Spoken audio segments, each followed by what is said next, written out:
application's functionality with this hardening. So this is a baseline hardening that you can get started on.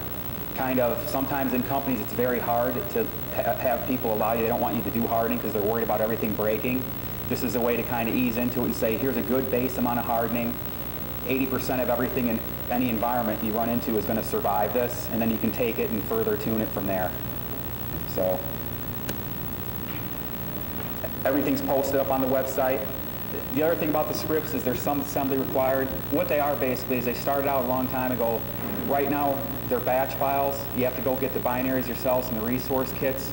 The reason for this is the perspective this was done in is I've got an environment with 2,500 servers. I have people that are doing hardening at the middle in the night that don't know anything about hardening. What they do is they map a drive, they click a batch file, and then it does the hardening for them.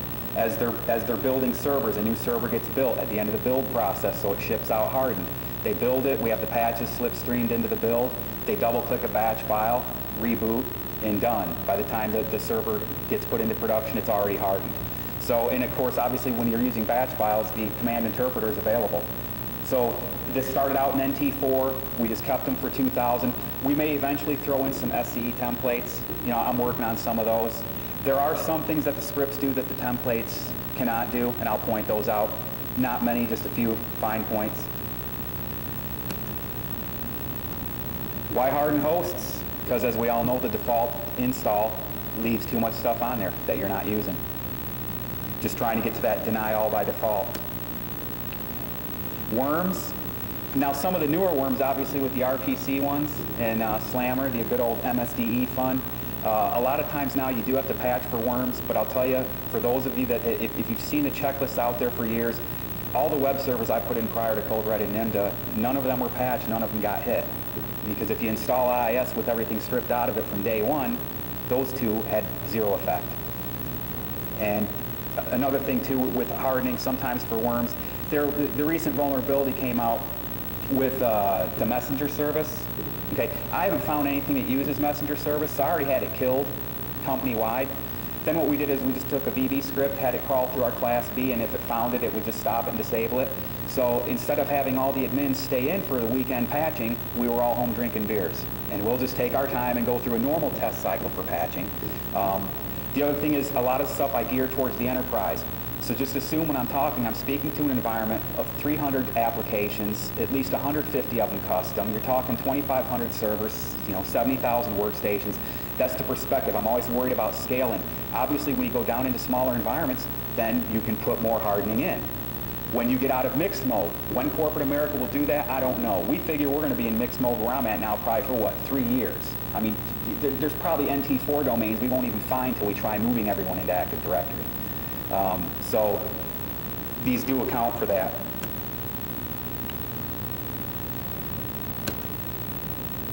Cross-platform vulnerability aggregation.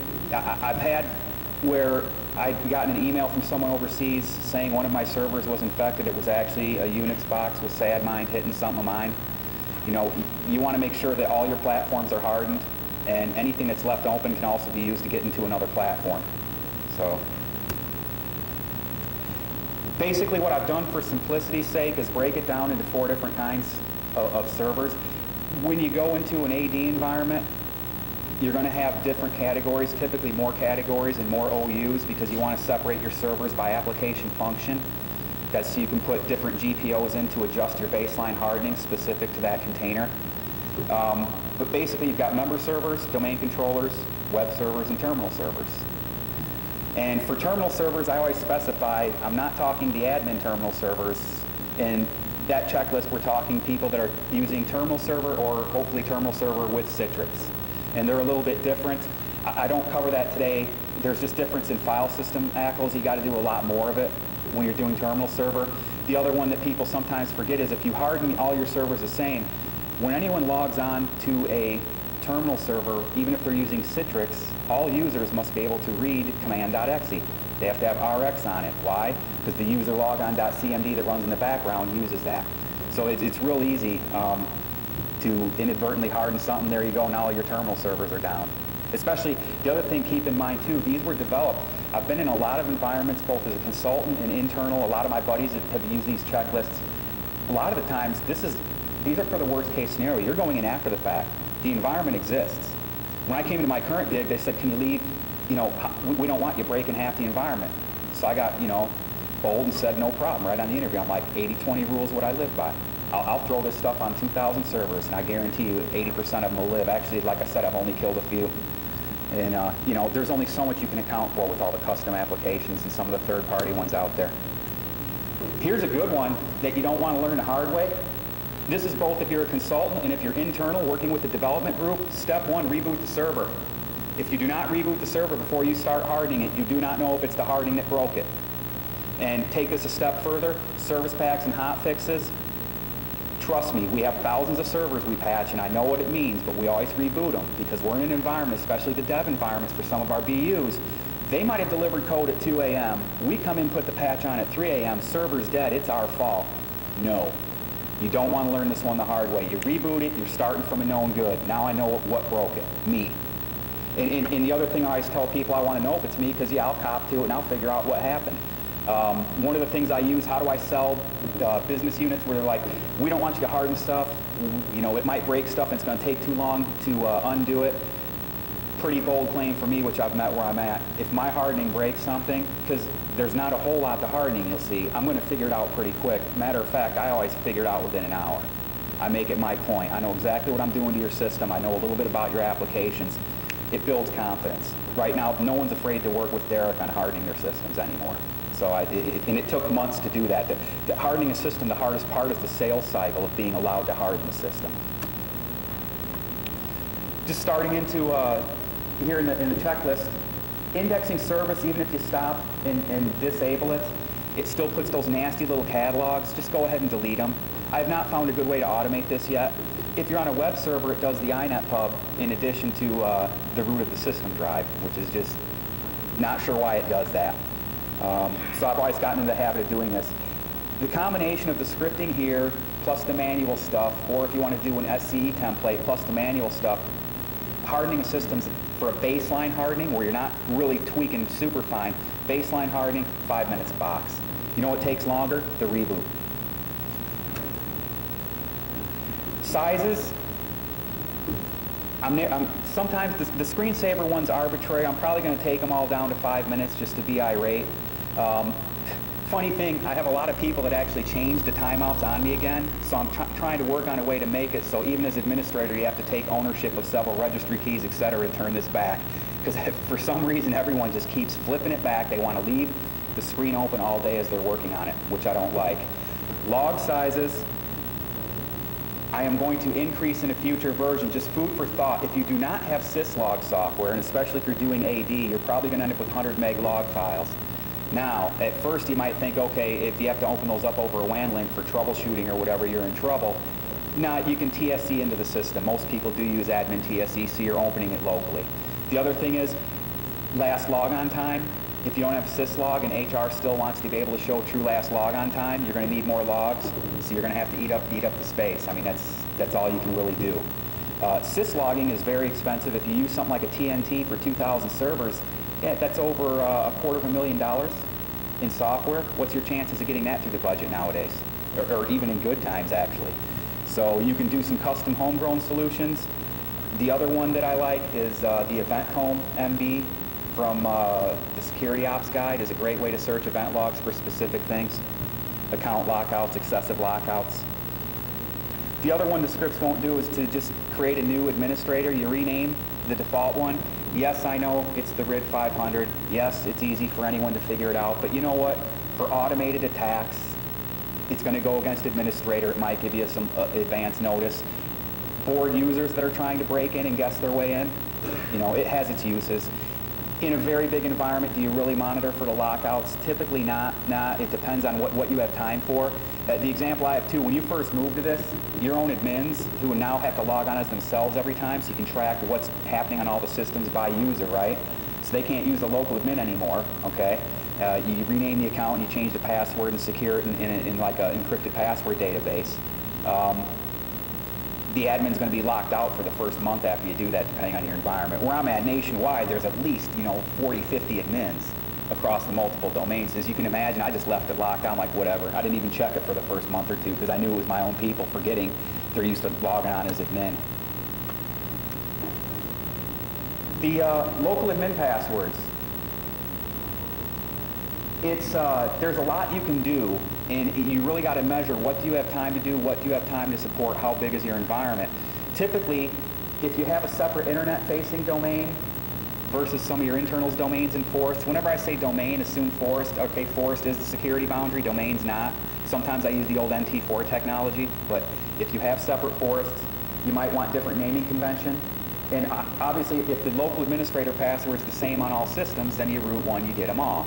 But do you have the time to have a separate one on 1,000 different systems? Maybe you go each separate domain if you have different resource domains and you have the local admin password different than the domain admin password at each domain.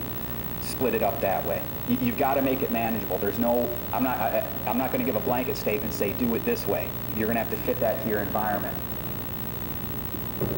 Making strong passwords. Again, do not log on regularly. You can script password changes or use commercial products. Using random ones is nice. Again, how often do you have to log on with the true local admin? Typically, it depends. Servers that aren't in the data center or even are, if you say there's no cache logons when they drop off the network, hey, you're hunting down the RID 500 password. Because if there's no logons cached, you're not logging on to it. Account policies. Again, these are some, I've taken from a lot of the current standards out there. This is a good starting point. I've got some irate account lockout policies.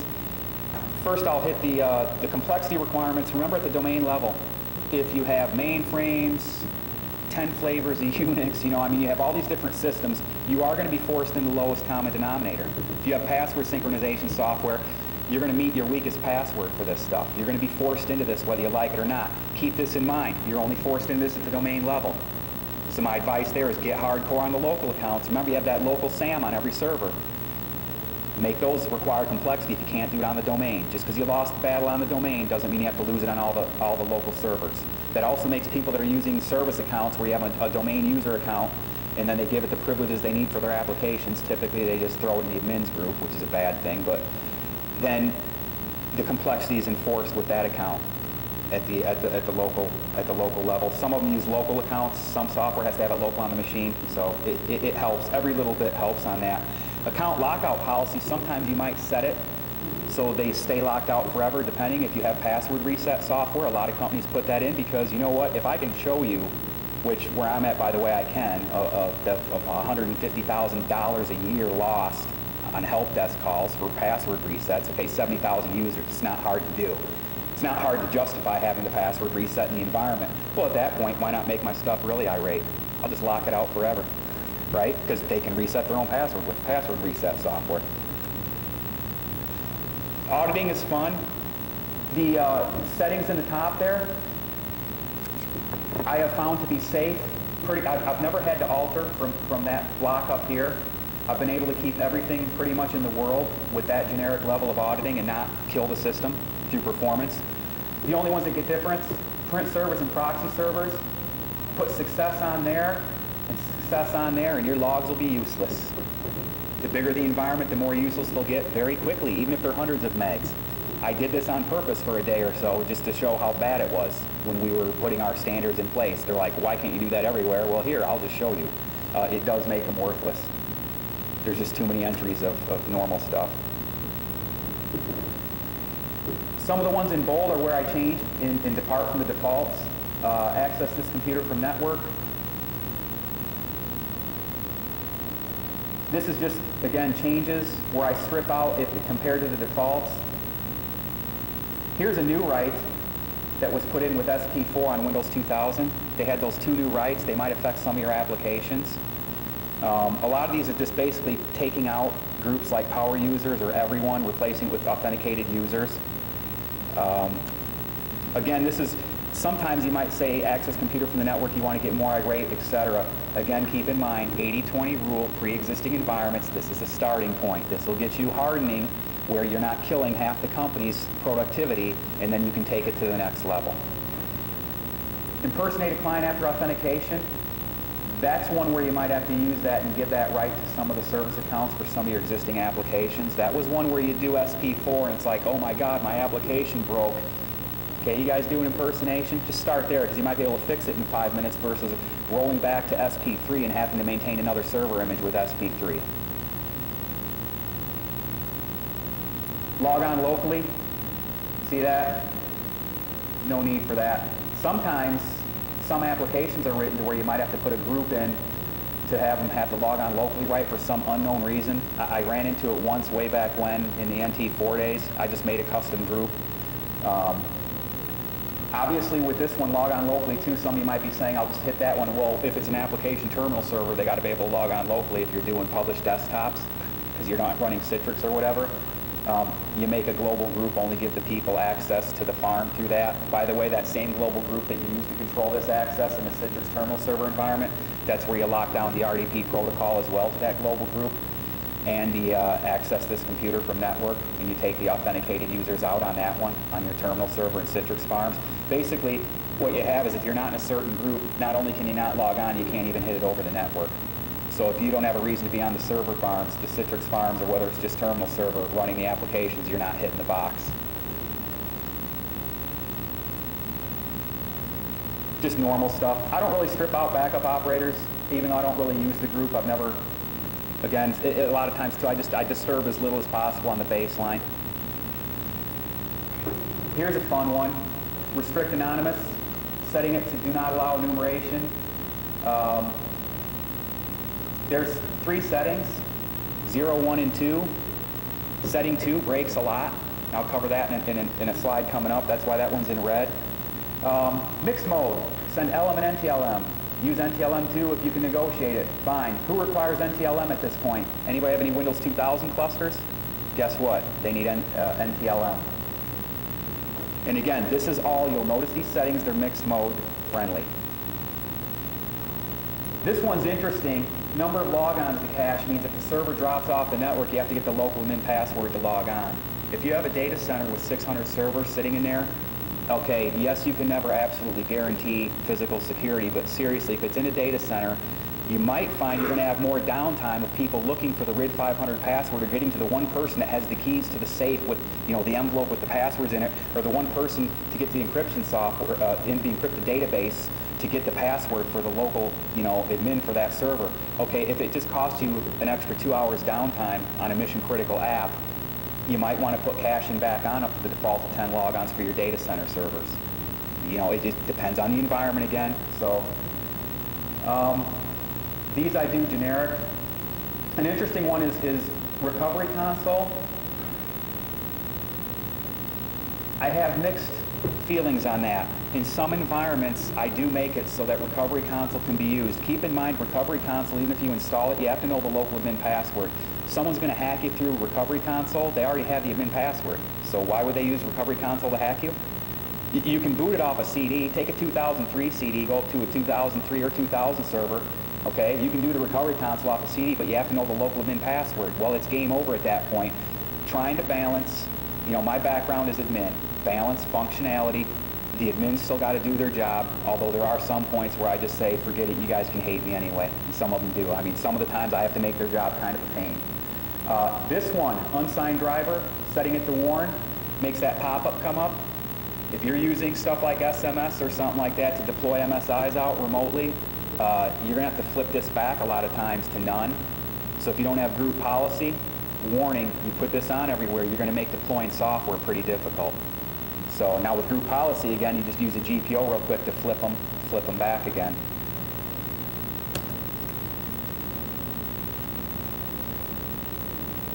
This is one great article for mixed mode stuff. You know, that's just a must-have Q article. Pretty much everyone I know had it, like, copy of it within like the first day or two it was out. Okay, here's the restrict anonymous. First of all, somebody always breaks it. With that utility, I've been able to do break the restrict anonymous with no credentials on any operating system. I haven't seen them fix it yet for 2003 or anything. So the point is, You know, everyone on 2000 always says set it to 2. By the way, Restrict Anonymous is fixed in 2003. Leave it enabled as it is by default, and it doesn't break the browse list. On here, if you have server segments that have 4.0.2000 servers and no DCs, the minute a 2000 server with Restrict Anonymous 2 grabs it, you just broke your browse list. That's very admin hostile. It's kind of hard to manage and maintain what you can't see. To a certain extent, you need to be able to have the browse list active for some of the utilities that admins use to see the environment. So it does break that, causes havoc with printing. So I found with 2000, especially mixed mode environments, I just set it to 1. And like I said again, people are always going to get in if they really want to. They're going to find a way. They always do for that one. Registry modifications, you know, the good generic ones, get rid of guest access to the event logs. No reason to have that. Disabling CD-ROM Autorun is that just a pet peeve of mine. I don't want anything running on my machine that I don't tell it to run. I just hate that one. It's like always, it's the first thing. I've been doing that since like 97, the first time I found out how to turn that thing off. I hate it. Can't stand it. Notice this one's not checked. All right, disable 8.3 file name creation. Some applications need this. I know BMC can't install without it enabled. My question is, a lot of SQL service packs will bomb with a very obscure error message that might even result in calls to Microsoft by people because they didn't ask you what was going on. My question is, for all the misery disabling 8.3 creation causes, show me who's been hacked by it and I'll start doing it. Because until then, sorry, I know this is on every security checklist in the world. You know what? It's not worth the headaches. They're not the ones. I have 450 different SQL servers right now. Okay? So on that one, it's going to cost me way more money to implement that, and what am I really protecting against? Stack hardening, I've had success with it, haven't had anything really bad happen, except, let me get it here. These are all the stack hardening stuff. Enabling P Mtu Discovery is the one that I've had an issue with.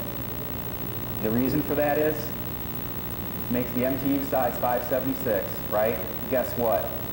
If you're on a WAN or an environment with lots of VLANs, and this thing is on every checklist, you've got to disable P Mtu Discovery. First of all, again, how many people have been hacked through this vector? I've never heard of it. It's not a very good one to use, right? Okay, well, you're going to triple your packets. Oh, and guess what? If you have to try to set it at the you could script it possibly, but you know the interface in the registry changes the little, you know, mess that lists what the interface name is. Even if you did change it to the interface, you swap out a NIC in the middle of the night. What, everyone's going to remember to change the setting on that specific registry key for the NIC as they put a new NIC in? Doubtful. So I just go global. And that's one I don't do anymore. Just got me into too much trouble in large environments. Here's another fun one. Disable all Autorun. Just fun, because it just kills, now I've killed the CD Autorun twice. I really hate that. This one, ignore. I will be correcting this on the checklist. Do not do that. I don't know where I saw it. I tried it, and quickly found out you only use that when you have a problem. It does not give you any useful information from a perspective of monitoring for intrusions, anything like that. It's just a god-awful amount of log entries, especially if you're in a mixed with 2000 and 2003 environment. So that'll be, you'll see, just cross that one off. And the checklist and scripts will be updated sometime this month to take that off. That's just, if you really want the details on IP stack hardening, that's just the standard place to go to get them. It'll tell you everything in excruciating detail, which is good, about hardening the stack. Registry permissions. The registry editor you can do permissions in on Windows 2003. The scripts call for one utility that costs a little bit of money, Regdackle. I also found a way to do it for free on 2000, so I put that up there on the site as well. Again, we don't put the binaries on the site. Basically, it's the run keys. And the other thing is, you'll notice in some of the templates, some of the security ops guide templates, Microsoft has all these other keys that they put in for registry key for permissions. And my question on that is, when have you ever seen someone going against, let me show you it in the GUI, it'll be easier on that one.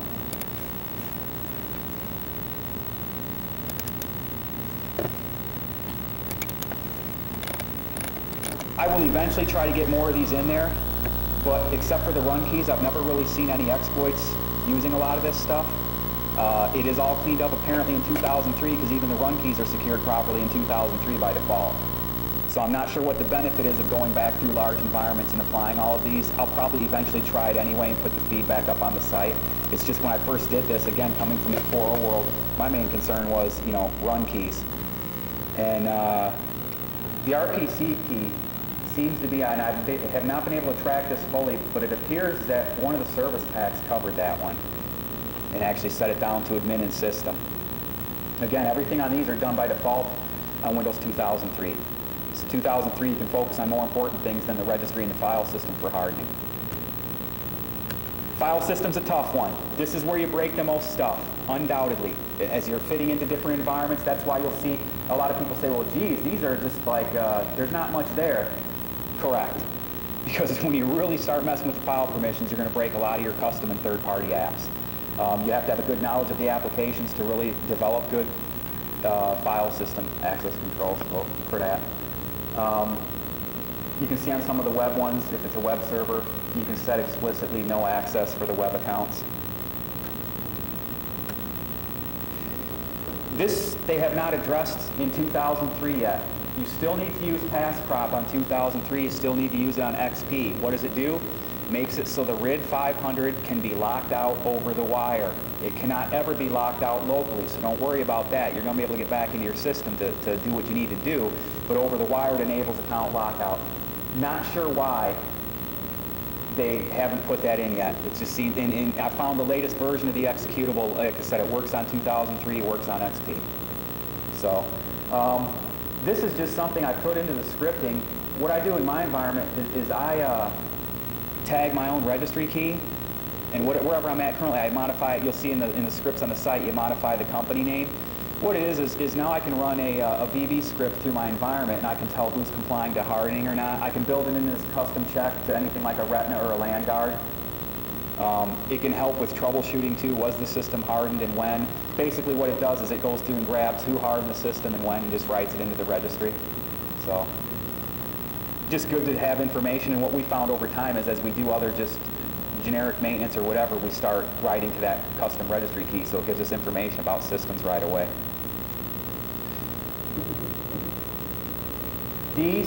Some of these are spelled differently than some of the spellings on a couple of the files are off in the security ops guide templates. It's the ops guide templates that misspelled them. I went through, found about 6 or 7 of them.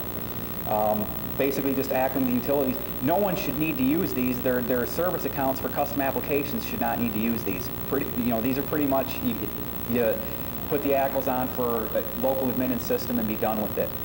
No one else should need that.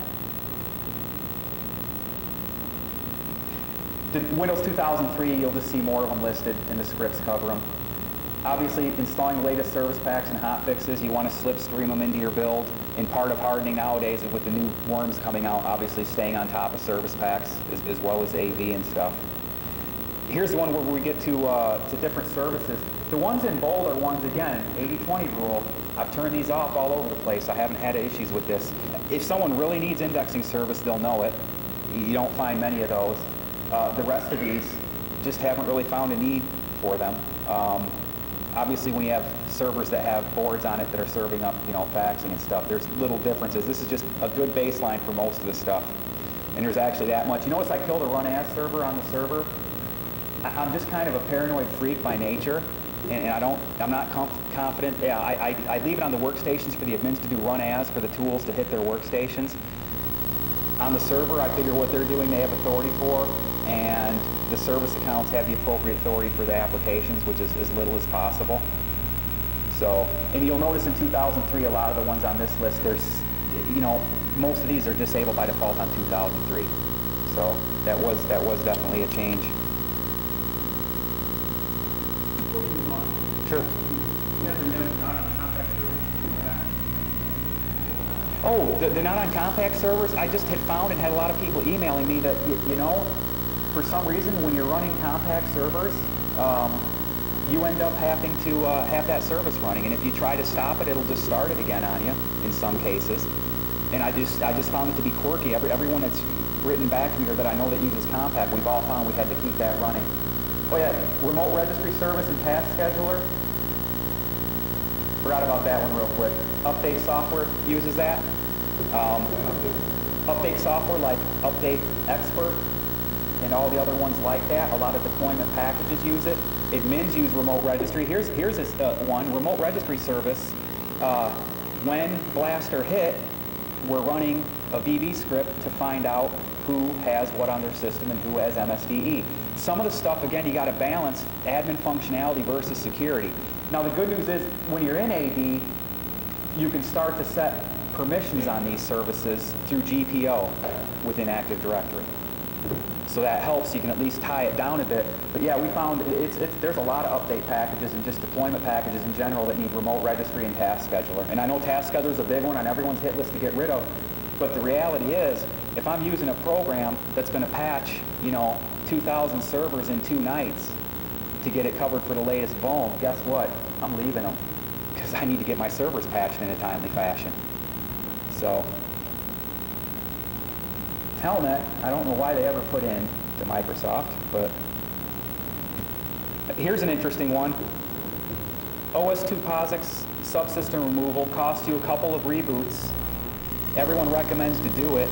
It does stop people from hiding files and data streams using the cp.exe. I have not tested the other methods yet. Here's the fun one I found out. See that? So does SP4. In fact, as you reapply SP3 and SP4, I actually went through and checked every single, because I have 2 files that take all the reg entries out, clears out the DLL cache, clears out all the files and directories, put every single one back in every time. So you go through all this trouble to rip off OS2 and POSIX, and whenever you throw on Service Pack 3 or 4 or reapply it, it puts every entry, every file, replaces the files in the DLL cache, just like you never took it off. Unbelievable. So, a little gift from the Service Pack. Pardon? It does. Now, that's what I've been able to verify. You can't use cp.exe to store files in it. I'm not sure about the other methods, because that's one I just did not run through when I was doing the checking. So I do not believe it disables it, but it does. The most common way people try to do it is using cp.exe. That one I know doesn't work because it relies on POSIX. So I don't think there's any way to get rid of the streams, but every little bit helps. It's on a lot of checklists to be recommended. You'll see for Bastions especially. Question? If you do it in which one? Okay. If you remove the files in safe mode, you won't get the screen. Correct. That that will save you a reboot as well. But like I said, with this one, it's just you got to wonder how much you're buying from it. It depends, again, the size of the environment. If you have people reservice packing stuff in the middle of the night, what are the odds they're going to remember to remove it? Now that it gets put back in every time, Resource kit? Catching the theme there? Resource kit, right? Everyone jokingly calls it the hacker resource kit. Basically, don't put it on servers. Now, what I do is I work with teams. We have people that they thought that no matter what, they needed the res kit, and I found out they were only using 5 files from it. I said, no problem. We'll take those 5 files. We'll move them off the system drive, right? Put it on a non-system drive, set the access so only your service account can view them, right? And use them. There you go. Installing the resource kit's just a bad idea on servers. You still can't get away with it. A lot of developer workstations, you're going to find the resource kit out there. But it's just a good thing to hunt down and destroy when you find it on servers. Find out exactly what they're doing. You want to know what people are doing anyway. So what are you using out of the resource kit? The most I've ever seen is like, 5 files that someone was using out of the whole thing for whatever they were doing with their application.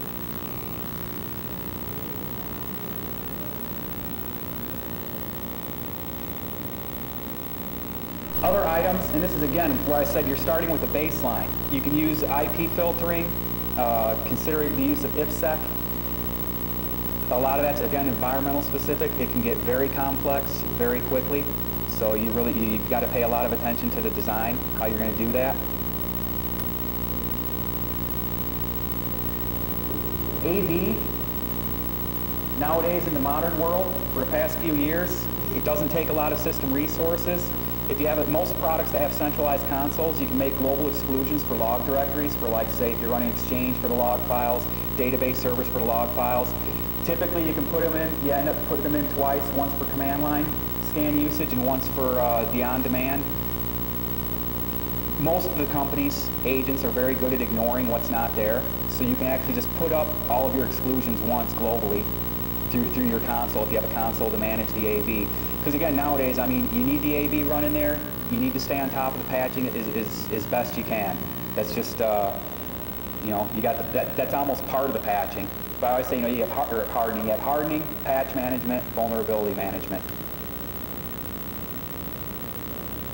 Scanners, I just listed a few. There's a lot that I use. Nessus can kill some database servers, even with the safe checks. Had some weird stuff with Nessus now and then. You got to be real careful, obviously, time of day scanning. First thing you want to do is be authorized to scan. First thing I did basically is at a very high level, at a C level. Like I said, right now I have like 2,500 servers and about 50,000 workstations in the US. I can scan for whatever I need to, pretty much whenever I need to, as long as I don't break or take down apps while I'm scanning. I got that approved as a policy. Hey, if I'm looking around stuff, there's a reason I need to be able to do this. But we do schedule the major heavy scans with vulnerability scanners for off hours. The other thing you'll find is you run the vulnerability scanner, and then you've got to tune it no matter what scanner you're using for your environment, for your specific hardening. Okay? I stop servers from being able to browse to the internet because I don't want people on a server browsing to the internet, right? Okay, at that point, I don't want to see the 500,000 different vulnerabilities associated with Internet Explorer on my servers. I'm also not going to pay my staff to stay in one weekend a month to put on the monthly Internet Explorer patch on the servers. I'm going to focus on the workstations. So keep in mind, you will, no matter what you use, you're going to customize. You'll find that out. And you'll find a lot of VB scripting and Perl scripting is what it's all going to come down to when you're trying to find out what's going on in the environment or make some of the changes. This one I haven't been able to totally verify. Sometimes there's systems I know I've removed that from because the baseline hardening does that. Now, you know, the TS Internet user appears back in again. I haven't been able to get anything consistent on that. I've never found a way to automate this yet. I'm sure there's a way for it to be done. It's just a matter of my time to automate it. Basically, TSC admin is locked down so only administrators can get one of the two sessions, correct?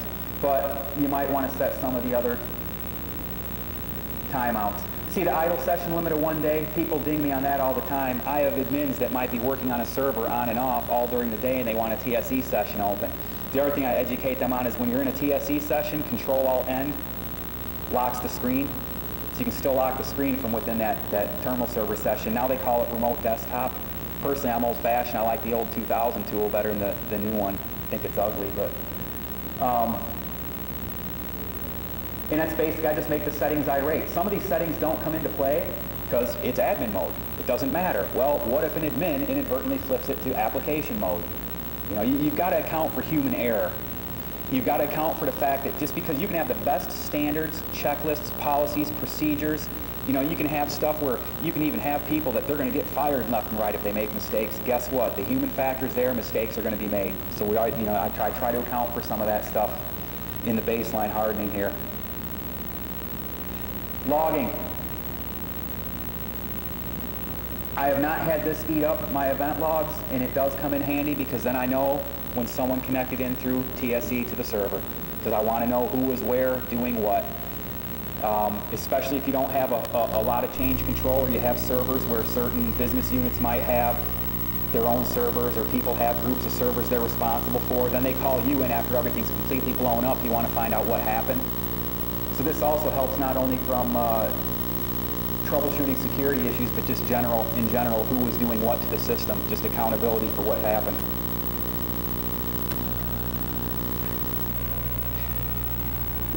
We'll move on to IIS. IIS 6 is a lot better out of the box than IIS 5. Again, with hardening, if you're just starting to do the hardening, it's fun to do the stuff on 2000 because then you learn what's behind the scenes when stuff's already been done for you on 2003.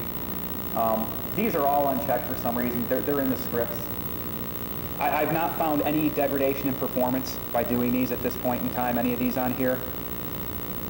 This one I've seen places where people have made references that enabling these 4 has hurt performance. I myself haven't run into that yet. Doesn't mean there's not sometime I'm going to do it and run into it. So if you're having performance issues after hardening an IIS server, you might want to start looking at that first.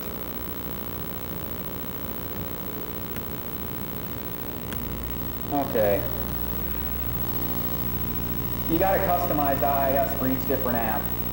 One of the best ones I've run into is we have an application where we actually keep the default sample files copied off on the network somewhere, and every time we want to upgrade this third-party application we bought, we've got to copy it back onto the web server, because if the default samples aren't there, it won't install or upgrade. Bizarre. It's the only one I've run into like that, but it just goes to show you, no matter what you think you're safe to do for everything in the world, there's always that like one exception that comes up. The other thing, logging should be enabled. It's enabled, but not enough. It doesn't enable by default on SMTP and FTP, and it needs to be. You need to keep that consistent as well. Nothing worse than going to a system with no logging and trying to figure out what happened to it. From any perspective, from an incident response or just troubleshooting in general, or to even figure out if there has been anything going on strange with the machine.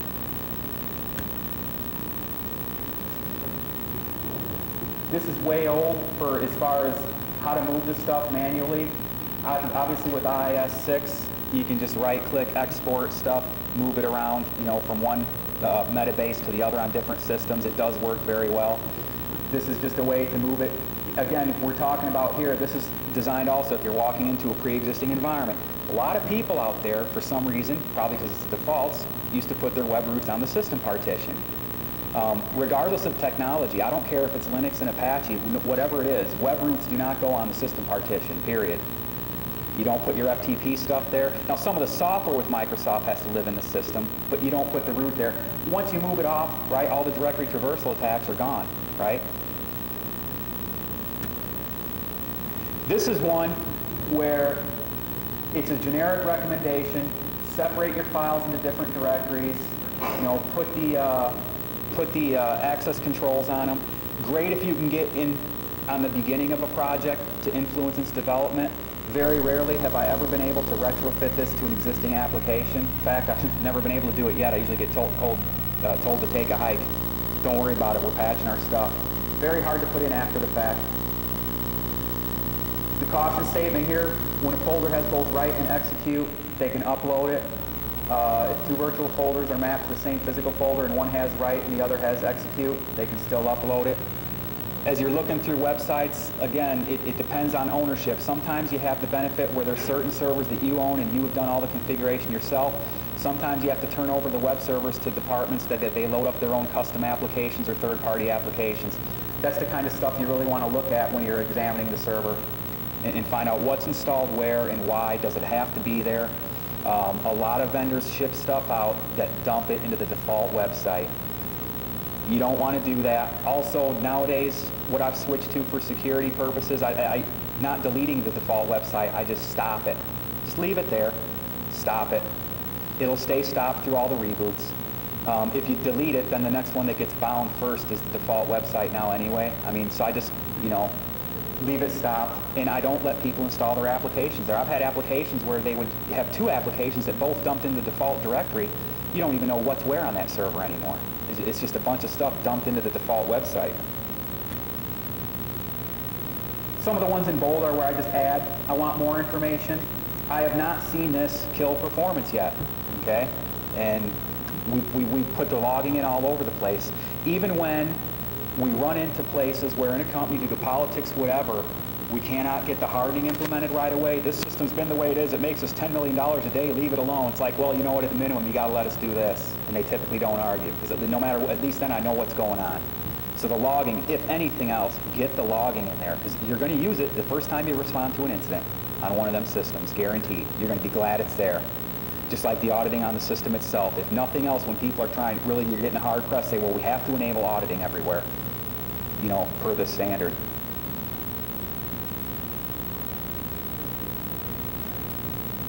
This one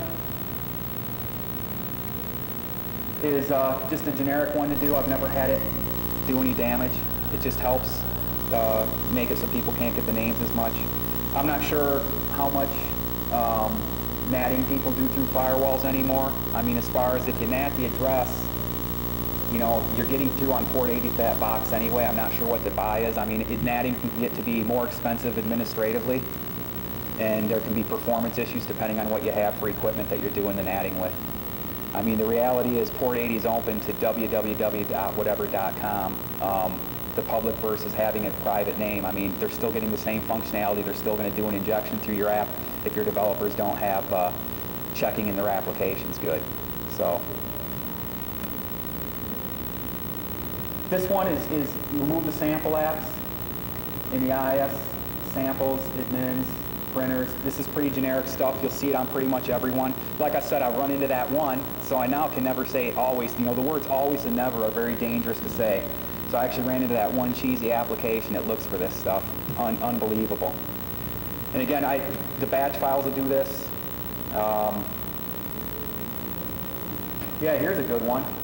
Internet printing, which I've never found a need for yet, luckily. No one's had to have that. See, this one can be configured via group policy as well as the Internet Services Manager. If there's a conflict, the GPO takes precedence. Something to keep in mind when you're auditing GPOs if you're in an AD environment. Just a little bit more complexity, you know, you're welcome, a gift from Microsoft. Parent paths is disabled by default on IIS 6.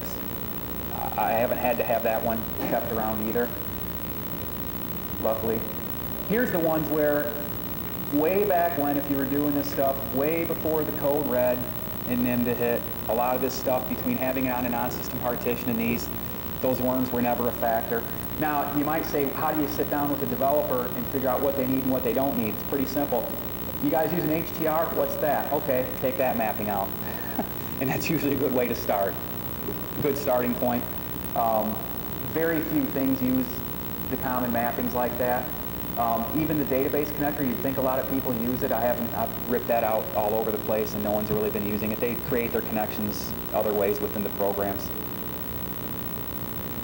This one I've never been able to, it seems on 2000 sometimes, when you add, remove Windows components, this stuff will pop back in. I've had intermittent results.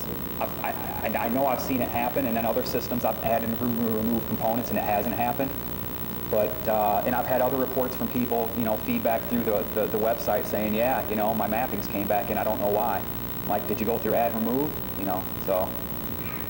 Little bit of weirdness. I haven't been able to track it down fully. Just set it back to default. If someone changed it to medium pool, it's a good place to start. Webdav, obviously, that one, yeah, that was another one kind of like the messenger one. You know, everyone's freaking out. Oh my God, Webdav. I'm like, you know, we disabled all that stuff months ago. So again, another one where I'm not going to stay in patching systems all weekend. I'll just put it into the normal update cycle. Webdav, every now and then you might find someone wanting to use it to deliver their code. Sometimes you can come up with workarounds around that. It's amazing. Here's an interesting way to get around all of this as you build new servers. Use this install file. It's wrapped. 2 columns here. It will all be down here. By the way, this file works on IIS 6. Use this file and you've just gotten rid of the virtual directories, the iNet manager, the documentation, all that good stuff. You can set your path off to a system drive, a non-system drive. Basically, right now on our standard build, and then if someone wants to go, you need to add web services to something, the files that we had to add it to, it won't let it install to a system partition. I mean, that's it. You're not putting your web root, FTP root, or SMTP root to a system partition ever. So we just outlawed it, and our installs come in like this. It just makes a nice, clean install. You don't have to do as much stuff. So, as always, when you get in on the design phase and get in from day one, it makes it easier.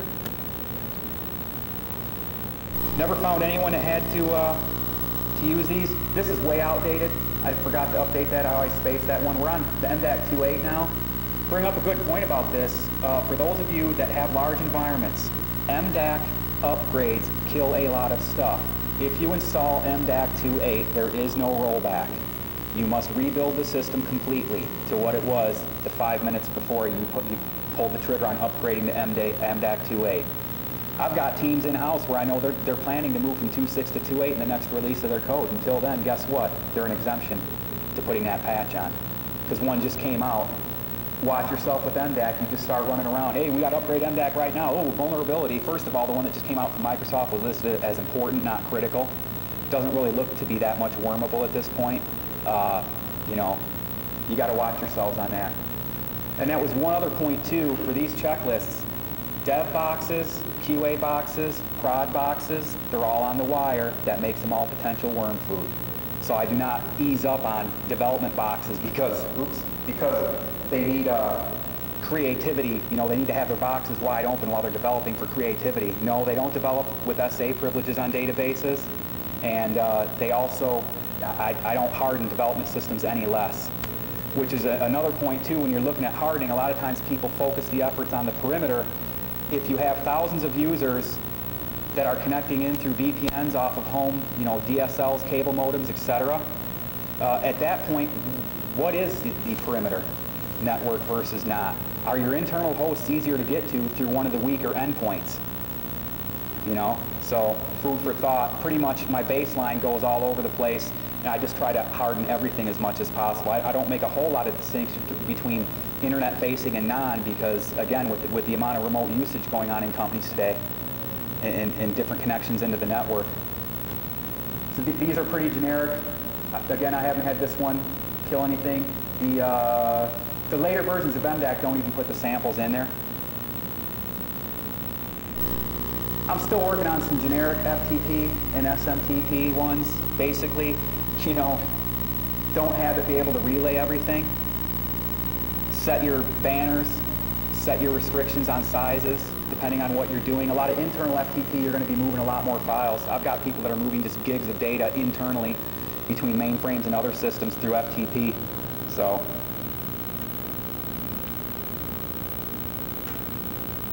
yeah. Whenever possible, don't use anonymous access. Just good generic recommendations. Like I said, I'll have more out on that. You would be amazed if you do like an MBSA scan, you can do the command line one and just look for the SMTP and FTP service. You'd be amazed how much rogue stuff you have. You'd be amazed how many web applications have to have SMTP on the system, the service on and running, and within IIS you'll see it too, you know, the default SMTP site. And the biggest one there again is first thing, I mean, stop the relaying. There's got to be a way to figure out what your application, what's talking to it and where it's going to, and go ahead and put those access lists in place. Troubleshooting, the biggest things, restrict anonymous in the 2001. Again, it always seems to be that what kills the most stuff is when you're doing file system work, setting permissions. That's usually what kills most of the stuff when you're hardening a system. It's pretty obvious. IIS lockdown tool for Windows 2000. See if I can get this.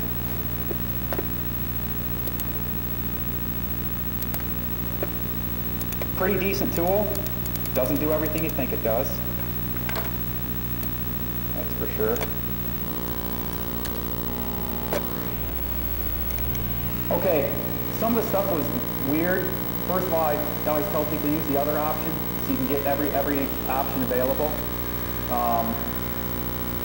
Deselect any services that are not needed on an existing server. It does do what it says to have, it takes it out the same as if you do add remove programs.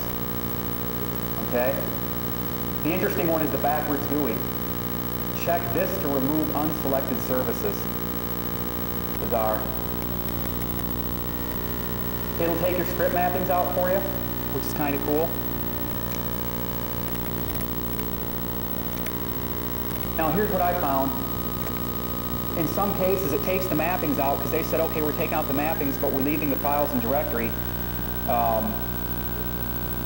My take is I want to get rid of it. If I want to get rid of it, I'm going to get rid of all of it.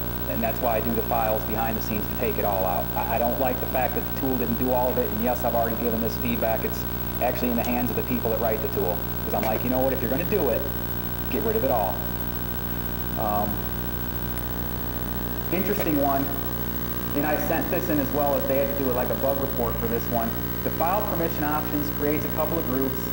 and it sets the access control list to deny the web users and web applications group. You know, it says no access to certain files. If you already have an application on a server or web app and they're using a custom service account, they're not just using the IWAM stuff, guess what? It doesn't create it. Sometimes it'll do one or two of the groups, but it won't do any of the ACLing on any of the files. So, very bizarre. Disabling Webdav sets perms on the file. This is just a snafu that if people do it themselves manually, unbelievable. If you set the perms wrong, you can stop a service pack install. The error message gets very weird. The Q article says to do the reg edit. The tool here just sets a permission on that one file. So, and just these logs. Now here's one where you're protecting more so from admin error, okay? Obviously if somebody roots your server, they're not going to roll back the changes because they already own your system. They're not going to care to do it, but let me tell you something. An admin that would accidentally, if you leave the executable out there, they execute it, it'll roll back all the changes if those are still there. If they're gone, it won't. It's just a way to protect admins from inadvertently rolling back changes with this tool. Because it doesn't even ask you. You launch it, man, that's it. You're rolled back. All the settings that you set, except obviously the stuff you have to add back through admin root programs. And just a thing, some of the access it does, there's the deny access it puts on there. So, cool tool, yes. Doesn't do everything you think. If you really want to get everything in the world removed, then you've got to do it manually or script it.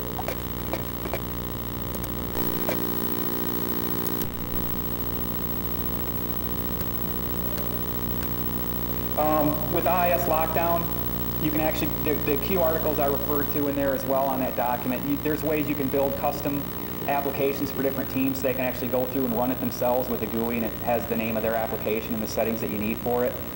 URL scan's a good freebie for IIS-5. For IIS-6, you can still use it, although not needed as much. Basically, what happens is a lot of people install URL scan, it breaks the application, they go ahead and disable it and run away screaming. Nah, just go ahead and look at the URL scan log. Even if you have to flip a couple of the things in the ini file, like let's say you have an old Unix app that was ported over, so you got to have dots in the directory path. Well, you still have all the other benefits of having the URL scan on. The URL scan logs can let you know when people are trying to do weird stuff to your servers as well, so it's kind of a free type of IDS. If you write a script to pull it all back to one place, you can check it pretty easy. So there's something for that.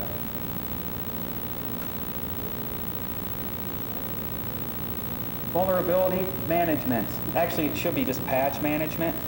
A lot of people, it's hard. It's a hard issue to tackle. And basically, a suggestion is, number one, you watch the vulnerability list. You look at what comes out from the vendor. Find out what's relevant to your environment. Then you have, based on the criticality of the environment, different periods of time for testing dev and flip-flop the QA, and then versus production implementation. You are going to have exceptions, just like applications that have MDAC dependencies, so you need to have an exception process. You know, where I'm at, we know what servers can't be kept at current levels, and let me tell you something, if for some reason a worm hits or something, while the storm's going on, we're going to have those ports disabled quickly. And you can have that scripted up too to have it ready to pull the trigger on disabling the ports right away.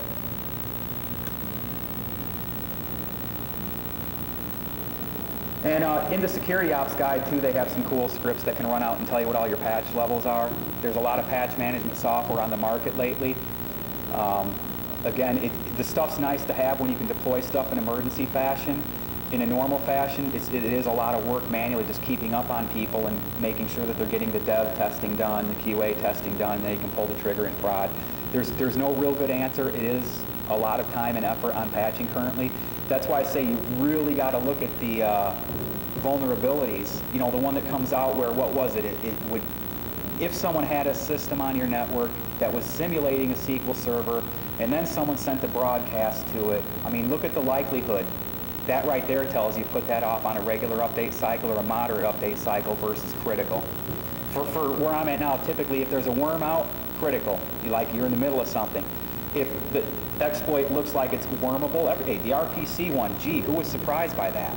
I mean, the day the stuff came, you knew about it weeks in advance. Everyone knew it was coming, right, on that one. Well, that would be a critical update that you're putting out immediately, right? Emergency means, guess what? In an emergency is cool because now you don't have to worry about breaking functionality because the worm's already out, so you get to patch everything for once in your life. So bring out everything up to current levels now that you're allowed to touch everything in the world.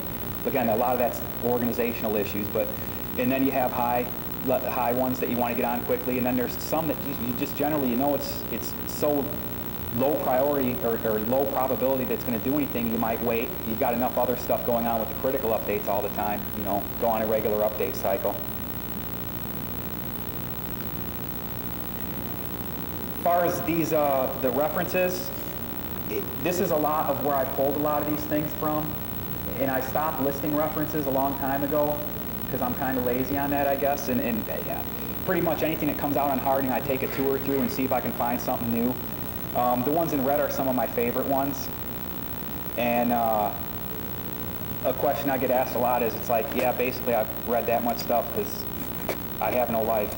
Even though I'm married with kids, I find the time to read that stuff somehow.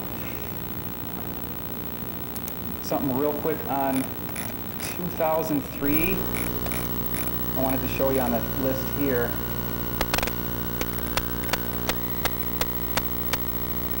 2003 options are a little bit different. There's more stuff in there. Strict Anonymous seems to have been fixed. This one I still take out the anonymous. I'm not sure if that goes with the subsystem.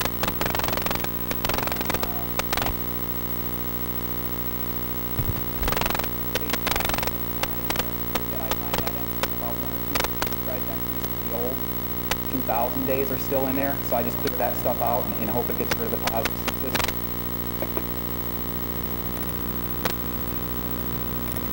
One other thing I wanted to point out too at the end is I'm referring to this where I use a lot of, at this point, batch files, or you can use SCE templates. One other concept is, remember, the security ops guide, where I differ with that is, first of all, a directory service, you know, essentially, right, it's a phone book. Don't use a phone book to harden your systems. What you want to do, the way I recommend it now, is you put your hardening in as you build your systems, your baseline.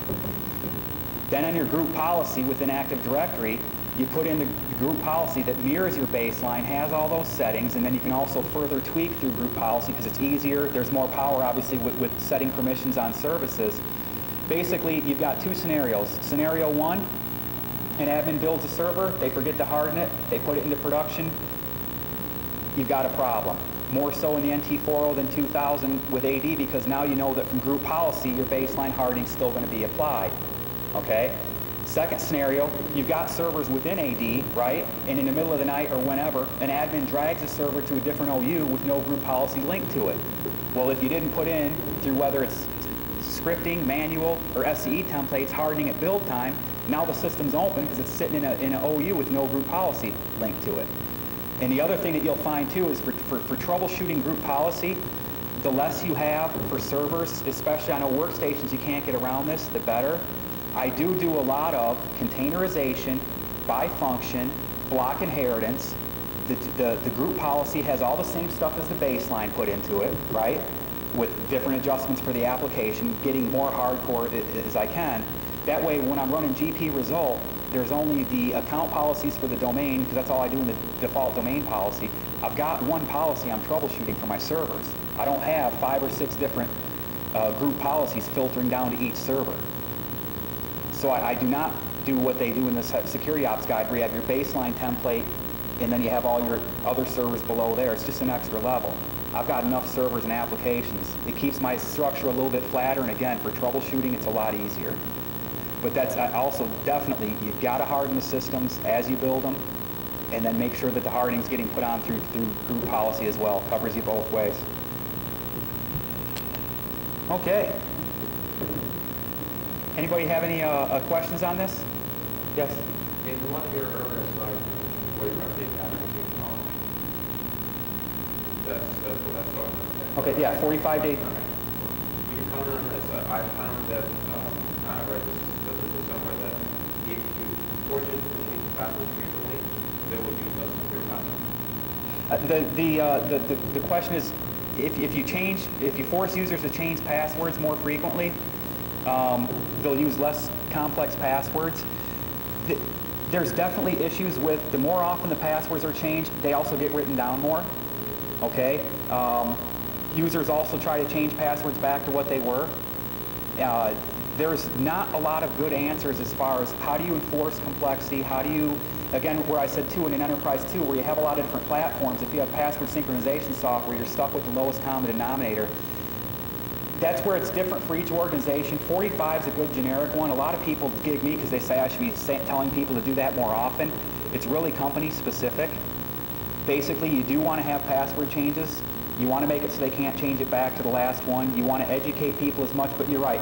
You know, when it comes down to it, here's the example I use. You know, we're all up against my wife. Here's how my wife is, right?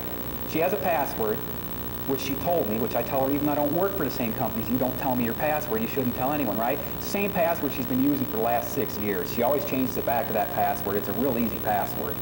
And that's just a common mentality. And then you know what she tells me? Well, you know, you're a security geek, not me. I don't have to worry about that kind of stuff.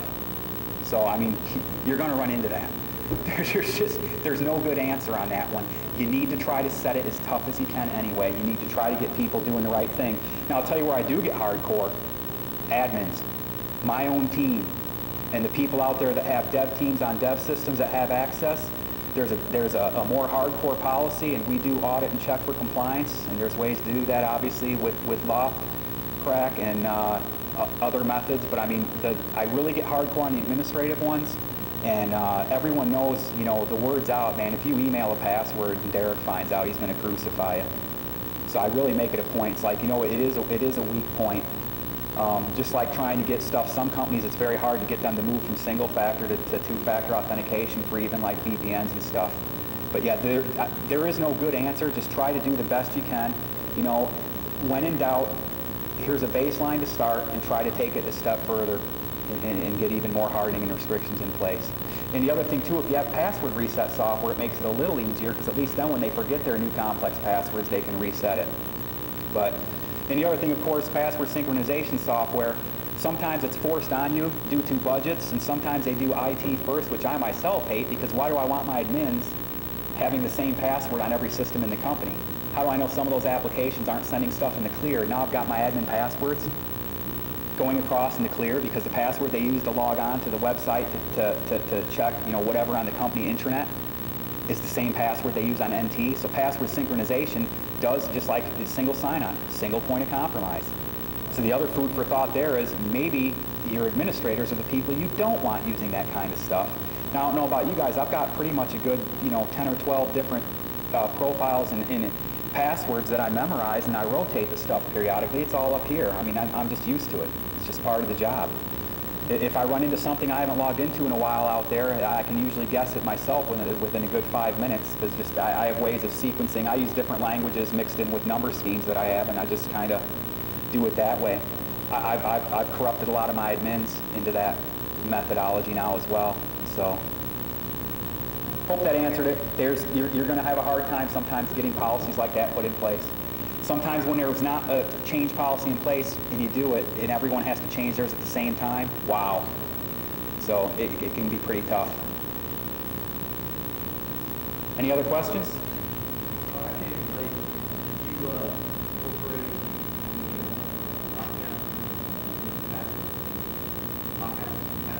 Yes. The question was there account lockouts? Yes. I get pretty irate on mine. I go 65 and 60. And what I said too earlier is if you have password sync software in the environment, why not make it permanent? The users can self-reset their passwords. Some of the standards, they all differ. For me, 65 and 60 gives you 5 slow guesses an hour. So depending on how much you really want to get in and how long you're going to sit there and wait, and, you know, I mean, slow guessing is always a threat, but I kind of take mine a little bit irate. All the standards differ slightly on that. And that's the other thing I covered too, just to remind when I'm talking password complexity, remember there's a domain level, and then on the local systems, get irate on the local systems. Because even if you lose the battle at the domain level, you can have your local systems account policies a lot more restrictive.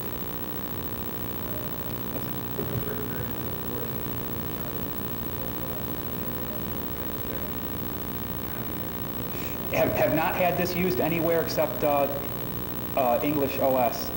So I would love to get feedback from someone that's ported it, but have not. All my stuff's been domestic with this. And the people that have used it and sent back feedback on it, it's all been domestic.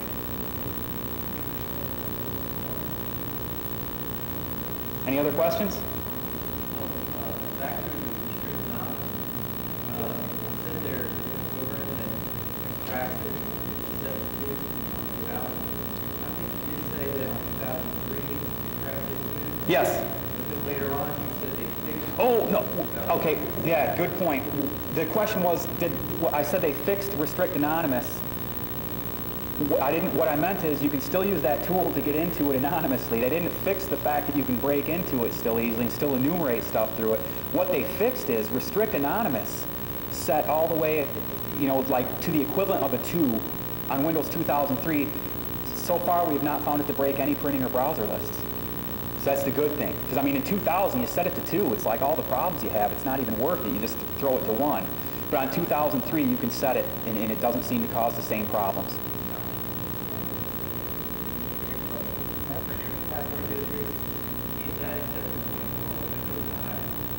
How do you justify it? 24, what I fall back on whenever I can, 24 for password history. The question is, how do you justify 24 passwords remembered? I take it from standards like SANS or CIS and try to sell it that way. Sometimes you will find resistance. That's where I'm getting at. It's different in every company, and you will get argued down. At least try to get it, 3 or 4, because the point that you want to try to sell it on is if people change their passwords back right away to the same one, then you haven't changed your password. The end result is no result. It's the same weak password. Even if they change it to a different weak password, at least it's a moving target, a moving weak target, right? So, yeah, that's a tough one. I do use the standards. The funny thing is when I know it's going to break something, no, we can't do what the standard says, right? But when it works to my advantage, then I try to point out, well, the NSA guys recommend this, the security ops guys do, the CenterNet for Internet Security recommends this. So I do use those as much as I can. It helps. What I found about that my corporation this was security, but in the end, when they make the business decision, they'll go against my recommendation. I always try to get them to sign something or email that says, yeah, we hear you, but we're accepting this. And I'm done. Yes, the point made was business decisions often override security decisions, not just on hardening stuff, but architecture in general. I do take the same stance as when I was a consultant. I always get an email. I don't do verbal. If you're going to override my recommendations, I make sure I have a trail showing, hey, I recommended the right thing. And that's why I said too, the whole focus of the checklists and scripts on the site and that. And there's other stuff up there too. We are corporate focused. We don't hide that. And let me tell you something. It does all come down to money. Money is what drives everything, and that's what you're really up against. Money, sometimes inertia, culture changes. I'll give you an example. SQL Server. Let's say you have a couple hundred SQL servers, and the database engineers made the SQL Service account a domain admin. Well, how do you change that right away? There's a big culture change. Step 1, make it a domain user. Let it be a local admin on all the systems. At least now you're not rooting the domain, just every single SQL server, right? But you've cut it down that much. Next step, take a system, get a different service account, show them that, see, this domain user with these 4 user rights and these permissions on these directories can handle the SQL server and everything's running fine, and then flip it over to a generic user. And a lot of times the reason I say domain user for SQL is because those systems, they do stuff moving packages around and dumping stuff at different points on the network. So they need to connect to other systems. That's an example of sometimes you're up against inertia. This is the way we've always done it, or we have functionality we can't break, and you've got to figure out how to get something else in place. Any other questions? Okay, we do like to get feedback. I will warn you too, though, the disclaimer, the logo on the website looks cool. My older brother's a graphics in the graphics arts field, so he did the logo. The website's ugly. So we're just worried about content, and anything you can provide for feedback as to what you may or may not have found or any suggestions, we do listen to them. I try to get my responses back within a week. Unless I'm on vacation, then it's 2 weeks. So we definitely enjoy hearing from people. You'll also see up there some router hardening checklists, some forensic scripts. So as time goes on, we just try to add the stuff that we're doing that it's free. Hopefully you get some benefit out of it.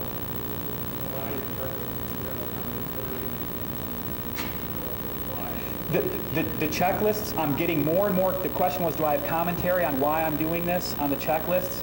What I found as I speak about them more often, I'm starting to add more and more into the checklist, because a lot of people I'm finding I've gotten that request even back in email. It's like, you know, yeah, I want to see more comments in the checklists. Because I'm trying to get it too, that the checklists have been tested. I've taken people that don't know Windows, had them sit down and run through the checklist. And that is how I check them. I get new people or get people from the help desk. Here, have a seat. Run through this list. Write down what doesn't make sense. Show me what you don't understand. So I have vetted them that way, but yes, I'm trying to do more and more comments. And I try to keep the references up to date, and I will try to get more of the current references in there as time goes on. Because like I said, I do an unbelievable amount of reading. I mean, I get the wife and kids to bed, and then at night I get up almost every night and I'm doing something. Even if it's without this, it's for studying for some cert I've got to maintain, or just reading up more on this stuff. So, any other questions? Okay. Thanks.